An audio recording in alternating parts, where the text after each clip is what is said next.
이전부터 그리고 인사청문회 과정에서도 본인 관련된 수사에 대해서는 개입하지 않겠다, 일체 보고받지 않겠다 이런 말씀을 하셨잖아요. 예, 그리고 지키고 있습니다. 예. 그런데 우리 주광덕 의원님께서 며칠 전에 있었던 자택에 대한 압수수색 과정에 장관과 가족들 간만의 통화가 아니라 현장에 압수수색을 나온 수사팀은 그 검사인지 수사관인지 모르겠지만 통화를 했다는 그런 내용에 대한 질문 답변이었습니다. 예, 아시겠습니까? 예, 알겠습니다. 지금도 장관님의 답변에 잘못된 답변이라고는 생각하지 않습니까? 어떻게 생각하세요? 제가 좀 시간을 주시면 설명을 하겠습니다. 예, 한번 설명을 한번 해보시죠. 예, 제가 출근을 했는데 갑자기 황급하게 제 처가 전화가 왔습니다. 바깥에서 수사관들이 와 있는데 어떻게 하면 좋겠냐라고 놀란 상태였습니다. 그래서 제가 누군지 물어봐라 했더니 어떠한 수사관이라고 해서 협조해야 된다라고 했습니다. 그래서 문을 제 처가 열어주고 그 수사관 분들이 제 집 안으로 들어왔습니다. 그 다음에 제 처가 아마 변호인들에게 전화를 한 것으로 보입니다. 그 다음에 다시 전화가 왔습니다. 근데 제 처가 정신적으로 매우 불안한 상태이고 그 119를 응급실을 불러야 될 것 같아 이런 불안한 상태고 말도 제대로 못하는 상태였습니다.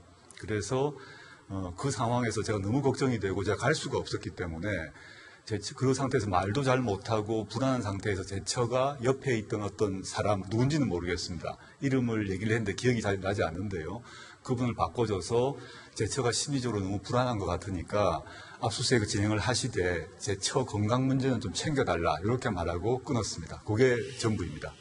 그렇죠. 예. 그 과정이 어느 정도 잘못되어 있다는 것은 전혀 지금도 인지를 못하고 있다는 그런 취지죠?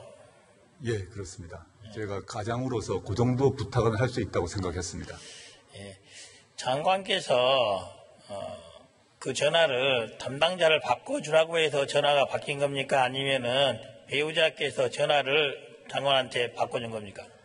순식간에 일어난 일인데요. 제 처가 이렇게 바꿔준 것으로 제 처가 저한테 전화를 통화를 했는데 제 처의 전화를 그 현장에 있던 수사관에게 넘겨준 것으로 기억을 하고 있습니다. 그 수사관이 전화를 받은 상황이 장관께서 배우자에게 담당자를 전화를 바꿔달라 해서 바꿔줬다고 한다면은 여러 논란이 있겠으나 장관께서 무슨 이야기를 한다 하더라도 그거는 수사 개입을 비칠 여지는 충분히 있다고 봅니다. 만약에 그게 아니라 배우자께서 경황 중에 담당자를 바꿔줬다고 한다면은 그거는 장관의 책임은 아니겠으나 배우자의 적절치 못한 처신이라고 볼 수 있는 여지는 있겠죠. 어떤 말씀이세요? 문제는 그런 것 같아요. 그에 대한 문제는 이런 유사한 일이 얼마 전에도 있었던 것 같습니다. 혹시 장관 동양대 총장과 관련해서 통화가 되고 했던 거 기억나십니까? 예, 인사청문회에서 제기되었던 질문입니다. 예. 그렇습니다. 그 당시에도 제가 언론을 보고 느꼈던 것은 그거였어요. 아, 이분이 장관을 아직 못 해봐서 좀 경험이 부족하구나 라는 그런 생각을 했었어요. 인사청문회 과정에서 그 전화가 적절했는지 못했는지에 대해서는 그대로 여러 논란이 있었고 알고 계시지 않습니까? 예, 예. 그런 상황에서 전화를 받거나 전화를 받는다 하더라도 그게 나중에 큰 정치적 문제가 될 수 있다는 것도 아셨을 거라고 봅니다. 당시에는 도저히 짐작을 못했습니다. 그렇습니다. 네. 하지만 그 이후에 인사청문회를 거치고 장관을 취임을 했는데 똑같은 상황이 발생을 한 거예요. 네. 그렇지 않습니까? 네. 장관이 챙겨야 될 사람이 배우자만 있다면야 이번 한 번이면 문제가 해결될 수 있을 겁니다. 앞으로 장관을 얼마나 하실지 모르겠으나 그 하시는 동안에 친인척이라든지 친분 있는 사람이라든지 동창이라든지 여러 사람이 압수수색을 당할 수도 있을 것이고 그 사람들이 개인적인 이유를 들어서 장관에게 이러이러한 일로 압수수색을 당하고 있는데 내가 이러이러 공공하니 좀 처리해달라 전화 올 수도 있을 것입니다. 받아야겠습니까? 안 받아야겠습니까? 안 받아야 된다 생각합니다. 그렇습니다. 안 받는 게 정석이었을 겁니다. 그게 대한민국의 2,000명의 검사들이 바라는 것이고 검찰의 검사의 일반적인 수사 지휘권을 갖고 있는 법무부 장관이 가져야 될 태도일 거라고 봅니다. 장관께서 혹시 지금이라도 아까 우리 주광덕 의원님께서 한 질문에 대한 답변 중에 장관이 했던 그런 통화가 적절하지 않다고 생각하지 않다고 말씀하신 것 같은데 거기에 대한 답변을 정정하실 생각은 없습니까? 지금 돌이켜보니 일체 물론 제처가 전화를 걸어왔지만 제처가 물론 상태가 매우 나빴지만 그냥 다 끊었었으면 좋았겠다는 생각을 지금 후회를 합니다.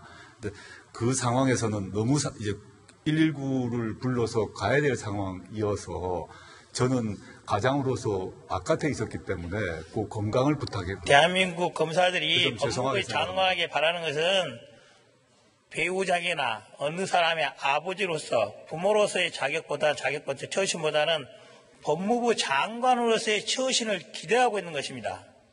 제가 얼마나 큰 위중한 상황인지를 모르겠으나 그게 많은 검사들이 아까 답변했던 법무부 장관의 답변을 보고 그 답변이 적절한 답변은 아니었다고 봅니다.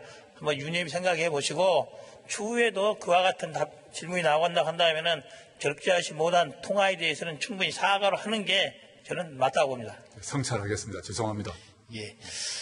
자, 법무부 장관께 물어보겠습니다. 지금 대한민국 여론이 양쪽으로 나누고 있습니다. 조국 장관 그만둬라. 이런 말도 많이 들리고 있는 거 알고 계시죠? 네, 잘 알고 있습니다. 그 반대편에서는 조국 끝까지 남아서 검찰개혁해라 라는 요구도 있지 않습니까? 예. 조국 법무부 장관에게 검찰개혁을 요구하는 사람들이 무엇을 해달라고 말하고 있는 겁니까? 검찰개혁. 말로만이 검찰개혁이 아니라 어떠한 것을 해달라고 요구하고 있는 내용이 뭐라고 생각하고 계세요? 지금 한국 검찰이 너무 강력한 권한을 갖고 있는데 통제장치가 없기 때문에 검찰의 권력을 분할을 하고 두 번째는 그 검찰에 대한 통제장치를 만들어달라라고 요구하고 있는 것으로 보입니다. 그래서 그것은 더 구체적으로 말씀드리면 대선 공약이기도 하고 국민의 거의 90%가 지지하는 공수처 설치를 법무부가 지원을 하라. 또 수사권 조정 같은 경우도 물론 법안이 국회에 올라와 있습니다만은 지원을 하라는 취지가 있고요. 그 다음에 법률 개정과 관계없이 대통령령이나 법무부 규칙 등 행정부 차원에서 할 수 있는 검찰개혁도 올해 내로 빨리 시행하라. 즉 패스트트랙은 입법부의 몫입니다만은 국회의 몫 말고 행정부의 몫을 빨리 시행하라. 이런 취지로 저는 이해하고 있습니다. 그렇습니다. 크게 한 3가지 정도 되겠죠. 예. 의문은 이거예요. 자, 법무부 장관께서 장관직 하기 전에 민정수석을 하셨습니다. 맞지 않습니까? 예, 그렇습니다. 그리고 전임 법무부 장관인 박상기 장관과 함께 문재인 정부 들어서 검찰 개혁을 해오고 있었습니다. 그렇지 않습니까? 예. 그때 못했던 검찰 개혁을 지금 하겠다고 내세우는 것은 또 뭐가 있습니까? 이전에 박상기 장관이 있어서 안 되던 거였는데 박상기가 아닌 조국이니까 할 수 있다. 이런 내용은 어떤 거예요? 제가 아는 바로는 박상기 장관님 때 법무부가 주력했던 것은 지금 국회의 법안이 이제 패스트트랙에 올라가 있는 공수처 법안을 성안을 하고 또 수사권 조정과 관련해서 행안부 장관님과 합의를 하고 그에 기초해서 법안을 만드는 데 집중했습니다. 즉 법률로 가능한 검찰개혁안을 만드는 데 집중하신 걸로 제가 알고 있습니다. 저는 만약 지금 시점에 제가 해야 될 일은 그 법률 문제에 대해서 물론 보완 작업을 저희가 해야 되지만 더 중요한 것은 법률이 아닌 각종 행정부 차원에서 할 수 있는 인사, 조직, 문화, 감찰 이 정도의 사안들에 집중하라라는 것으로 그 차이점이 있는 것 같습니다. 그렇습니다. 인사라든지 감찰이라든지 이런 부분, 행정에 대한 부분도 이전 박상기 장관 때도 저는 할 수 있었다고 봅니다. 할 수 있었는데 왜 미진했는지 장관이 민정수석에 있었을 때 할 수 있었을 것인데 왜 미진했는지를 명철히 반성을 해야지만이 새로운 길이 보이지 않을 것입니다. 지금 문재인 정부에서 내세우고 있는 검찰개혁은 크게 2가지로 내세우고 있어요. 하나는 공수처를 설치하겠다. 또 하나는 검경수사권 조정을 하겠다. 이게 크게 2개를 내세우고 있는 거 아니겠습니까? 예, 그렇습니다. 혹시 오늘 아침에 기사 내용 중에 박상기 장관이 잡지와 인터뷰한 거 보신 적 있습니까? 예, 보았습니다. 예, 거기에 보면 박상기 전 장관은 공수처 설치에 대해서는 본인은 부정적이다. 이런 말을 한 적이 있습니다. 자, 무소속 이영주 의원의 질의가 이어지고 있습니다. 이영주 의원 질의를 시작하면서 저희가 오늘 처음에 좀 말씀을 나눴던 그 부분에 대한 질의를 했어요. 자택 압수수색 과정에서 조국 장관이 현장 검사팀장과 통화한 것과 관련해서 질의했습니다. 그거 잘못된 거 아닙니까? 이용주 의원이 얘기했으나 조국 장관은 할 수 있다고 생각합니다. 라고 얘기했습니다. 할 수 있다고 생각합니다. 이게 뭐 직권남용이다, 실적법 위반이다, 상당한 파장이 일고 있는 가운데 조 장관은 할 수 있다라고, 할 수 있다고 생각한다. 이렇게 얘기했습니다.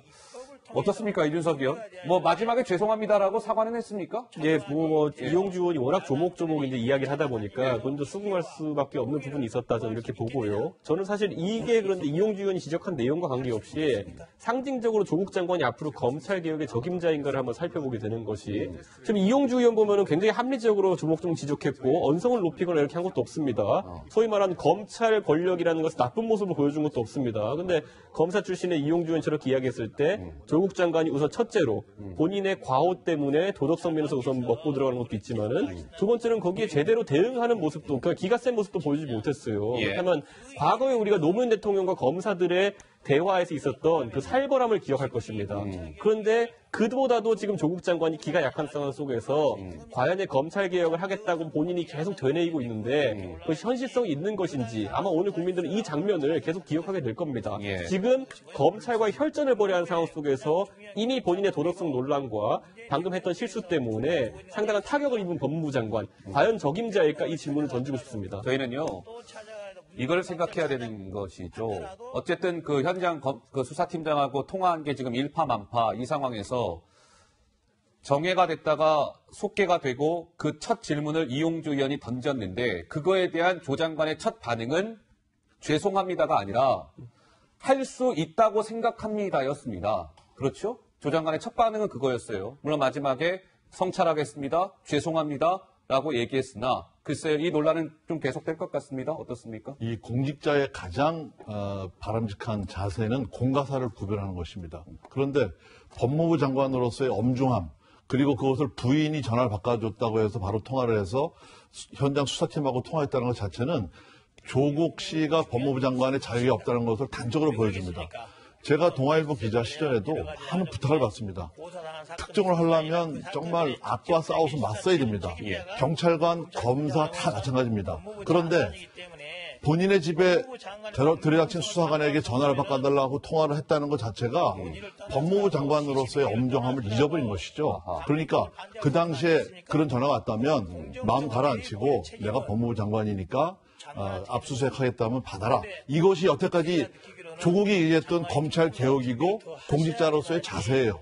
그런데 부인이 많이 아프고 불안해하니까 차분하게 해달라라는 얘기까지 했다리고 지금 누가 전화를 걸었는 자도 왔다 갔다 하지 않습니까? 부인이 바꿔준 것 같다? 내가 전화 바꾸라고 한 것 같다? 이런 정도로 기억을 못한다면 법무부 장관으로서가 아니라 정말 경찰과 어디 뭐 수사팀장 자격도 없는 것이죠. 예, 알겠습니다. 자, 이 얘기는 여기까지 할게요.